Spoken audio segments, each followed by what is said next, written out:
आप लोगों से रिक्वेस्ट है, आप लोग जो हिस्सा होता है वो बहुत ही इम्पोर्टेंट है, तो उसको जरूर सुना है। और आप लोग रिक्वेस्ट करेंगे अपने नियम ढंग से कि 2 शब्द बेटी बचाओ बेटी पढ़ाओ में बताएंगे।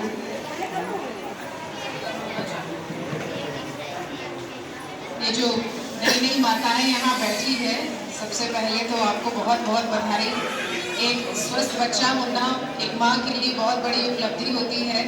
जीवन में उससे बड़ा कोई गिफ्ट नहीं हो सकता जो कि एक माँ को मिलता है। लेकिन जब आए और आप लोग के चेहरे देखे तो बहुत उसमें खुशी नहीं नजर आ रही थी। हो सकता है अभी अभी माँ बनी है, बहुत तरह की शारीरिक और मानसिक कुछ चीज़ें मन में चलती रहती है, थोड़ी तकलीफ भी रहती है, लेकिन खुश है ना सब लोग? सब लोग खुश हैं। सब लोग खुश हैं। कुछ लोग बहुत अच्छे से बता रहे हैं खुश है, कुछ अंदर अंदर कह रहे हैं खुश है। तो बेटी बचाओ बेटी पढ़ाओ सरकार की एक बहुत महत्वाकांक्षी योजना है, और ये लाने की आवश्यकता क्यों पड़ी है ये आप सब लोग जानते हैं। किस सामाजिक परिवेश में हम लोग रहते हैं, क्यों ये लाना पड़ा। सभी बच्चों को बचाना चाहिए, बच्चे बचाने के लिए होते हैं, तो क्यों बेटी बचाओ और बेटी पढ़ाओ। तो जो कुप्रथाएं कुछ थी समाज में, धीरे धीरे वो जा रही है, लेकिन धीरे धीरे जा रही है। जब बच्ची हुई होगी, आप में से लोग यहाँ शेयर नहीं कर पाएंगे, आपके परिवार में से कोई व्यक्ति सबसे पहले आकर के आपको कहेगा कि बेटा होता तो अच्छा होता। फिर आपको पीड़ा होगी कि इतनी मुश्किल से 9 महीने इतना कष्ट करके बच्चा पैदा हुआ है, स्वस्थ हुआ है, सबसे बड़ी बात है स्वस्थ हुआ है। और उसके बाद जब अपना ही कोई ये आगे कहता है तो मन में बहुत पीड़ा होती है, मन टूटता है। तो ये आपको फेस करते रहना पड़ेगा। इसके लिए तो अभी से जब से बेटी हुई है मन को एकदम कठोर कर लेना है कि कोई कुछ भी बोले मैं नहीं सुनूंगी। आपकी बेटी इतनी छोटी है अभी तो वो बोल भी नहीं सकती। कोई भी अगर ये कहता है कि बेटी हो गई है तो बोझ हो गया, दिक्कत हो गई, बेटा होता तो अच्छा होता, ये बिल्कुल अपने मन में नहीं जाने। चाहे आपके हस्बैंड हो, चाहे आपके निकटतम फैमिली मेंबर्स हो, क्योंकि जब वो आपके मन में घर कर जाती है बात बार बार बोलने के बाद, तो आपके व्यवहार में भी वो चीज़ें आने लगती हैं। फिर वो बच्चों में भेदभाव पैदा करती है। बेटी को पता चलता है कि मेरे साथ भेदभाव हो रहा है, और वो जो जीवन में कर सकती है उसमें उसको बाधा महसूस होती है। बहुत सारी चीज़ें उसके मन में चलती है, आप उससे बात नहीं कर पाते, वो बता नहीं पाती है, और फिर अपने ही अंदर घुट घुट करके बहुत सारी चीज़ें होती है जिसको हम लोग बचा सकते हैं। मतलब ये बहुत अच्छी चीज़ है। बच्चा होना ईश्वर का वरदान है। वो बेटा है बेटी है, वो कोई भी है, उसको उतना ही प्यार दे, उतने ही प्यार से उसका लालन पालन करें। और अभी बहुत सारी अपॉर्चुनिटीज़ हैं, और बेटियों के लिए तो सरकार बहुत सजग है, बहुत सारी योजनाएं भी हैं।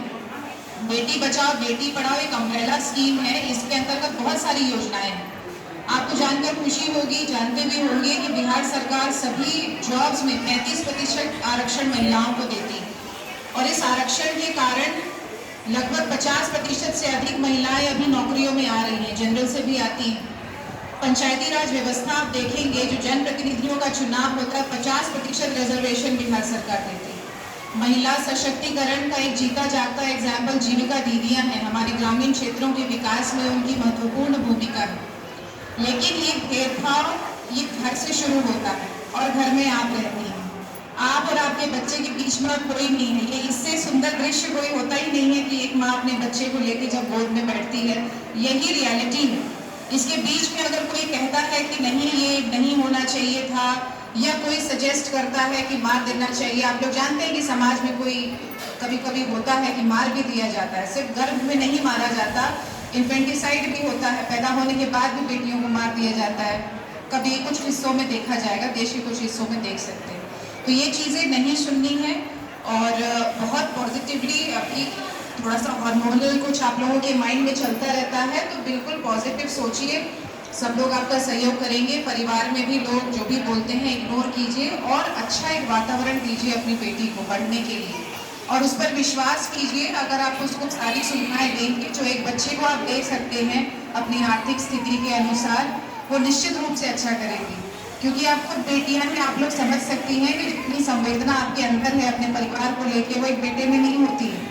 बेटी में जितनी पीड़ा होती है अपने फैमिली को लेकर के, शादी के बाद भी अपने मायके की चिंता करती है, झगड़ा भी हो जाता है फिर भी चिंता करती है। तो मायका ससुराल दोनों बेटी लेके चलती है। बेटी मतलब ईश्वर के वरदान में भी अगर सबसे ऊपर कुछ होता है तो वो बेटी है। और जो सिविल सर्जन साहब कह रहे थे कि घर में चहल पहल होता है और घर घर लगता है, ये भी सही बात है, आप लोग समझती होंगी। तो चेहरे पे मुस्कुराहट रखें, बहुत अच्छा दिन है आज आपके लिए और इसी दिन को सेलिब्रेट करने के लिए हम लोग यहाँ इकट्ठा हुए हैं। एक छोटी सी भेंट है जो हम लोग आपको सम्मान के स्वरूप में देना चाहते हैं कि आपने बहुत बड़ी उपलब्धि आज हासिल की है कि आज आपके घर में लक्ष्मी आई है। तो सभी को मुबारकबाद और ये छोटी छोटी नन्ही परियों को भी इनके उज्जवल भविष्य के लिए हार्दिक शुभकामनाएं। Thank you.